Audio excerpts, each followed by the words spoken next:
Hi, welcome to the video. So today I'm going to teach you two different things with diminished arpeggios. A drill that covers four fingerings and combines them together, and then you can shift across the neck.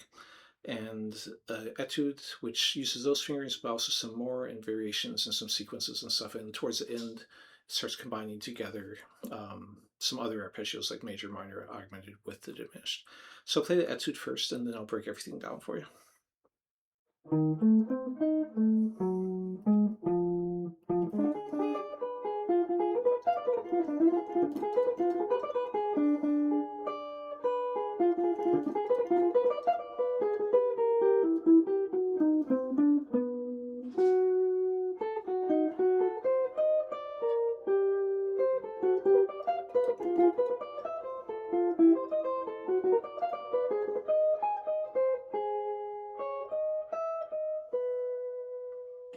Okay, so that's the etude.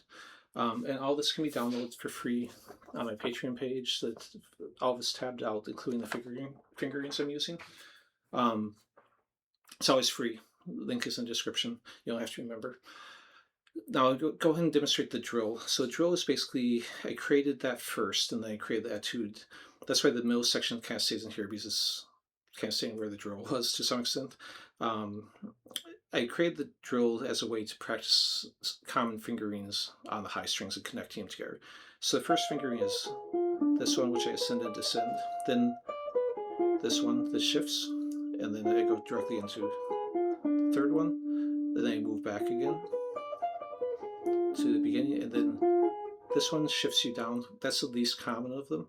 It's kind of stretched out, so I don't really like that one as much myself, but I'll use it sometimes in sequences like I did in the etude. So then at that point you can just start the whole drill over at this new position.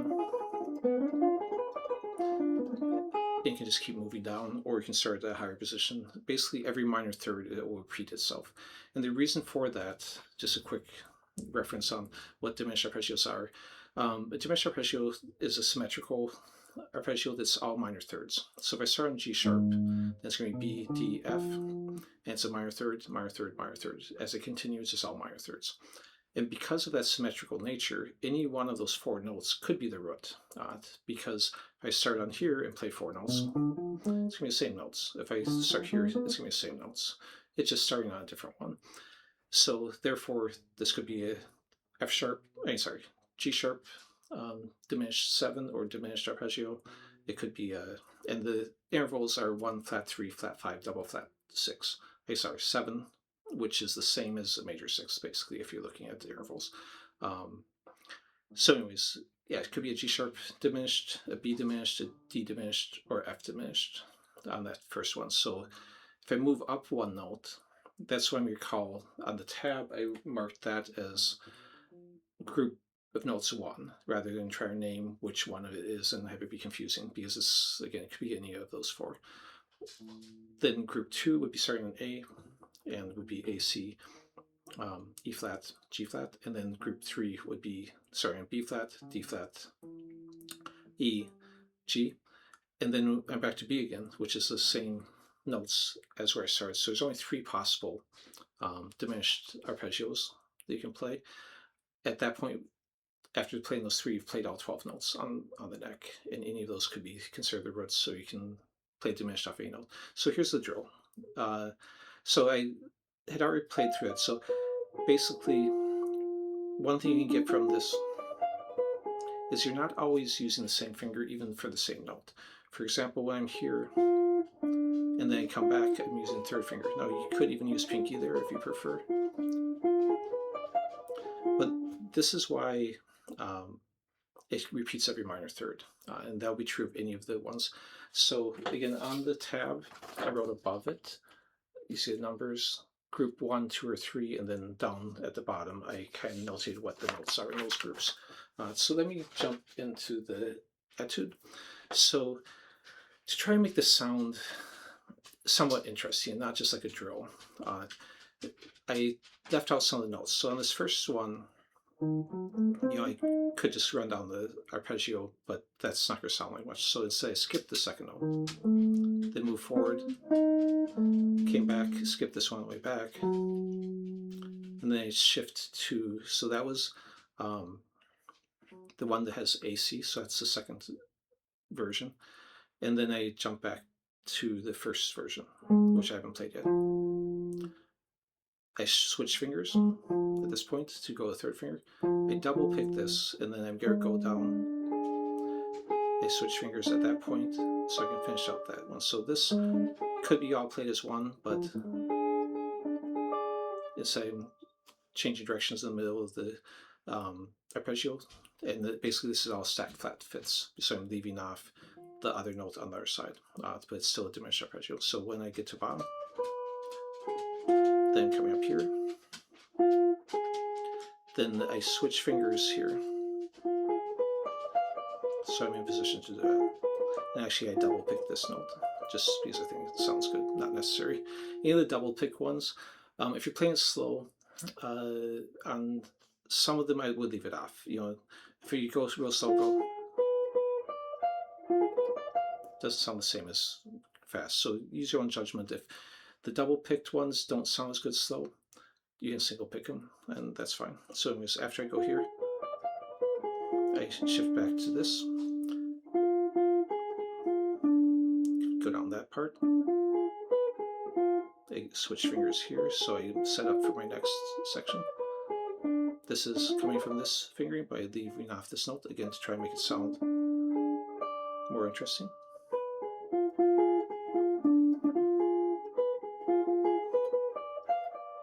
And this is when I start throwing in some from other arpeggios. I mean, not other ones, other diminished ones. So at this point, I added this one, and I added the other one. So you're having both the second and third one, because everything but the first one was all, the first one I played were all the arpeggio 1, because that's where the drill is written, so I was trying to keep it with that mostly. So anyways, at this point,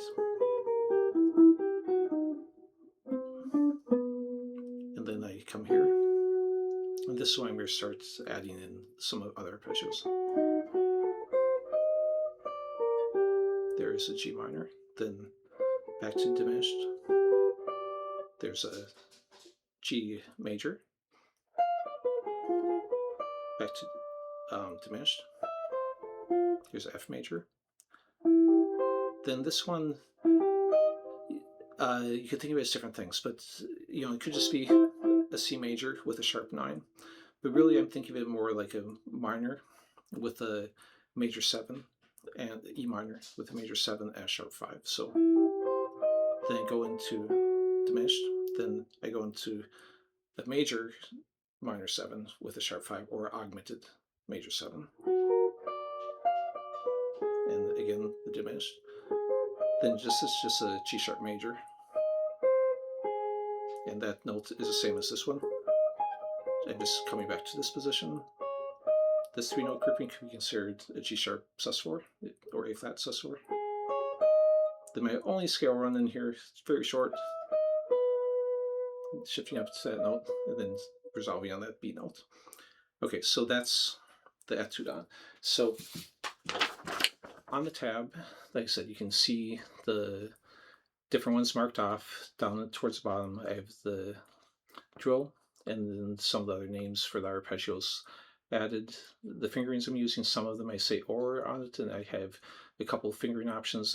Those are cases where I kind of went back and forth or thought they were kind of equal to some extent, so I wasn't pushing one way or another. So diminished arpeggio normally, let me just say this too, would not be done in stacked up like this. What was challenging about this is trying to make them still sound interesting when you're just doing diminished arpeggios, because when you're staying on one of them, like that number 1 fingering from the drill, it's only 4 notes, and then you're just repeating those in different positions. Usually, there's also no real resolution to them. So if you're playing a diminished arpeggio, usually you might be playing something and then resolving to note that's in the key or scale that you're actually playing in, because the diminished arpeggio, unless you're thinking of like harmonic minor or something, it's not in your standard scales. It can be close. You know, in this first one I'm playing, 3 of the notes are in A minor, but unless you're in harmonic minor, you won't have a G sharp, you'd have a G natural. So most of the time, you're going to resolve it back to whatever key you're originally playing. And the nice thing about it is because it creates tension, like if I am playing this over A minor, I've got that sharp 5 or flat 6, which comes back here. I have that major 7, which resolves here. If I'm playing the next one, I could still think of it as over A minor. I've got that flat 5, which can resolve. So all of them can resolve in different ways over the same chord. Anyways, hope you liked the video.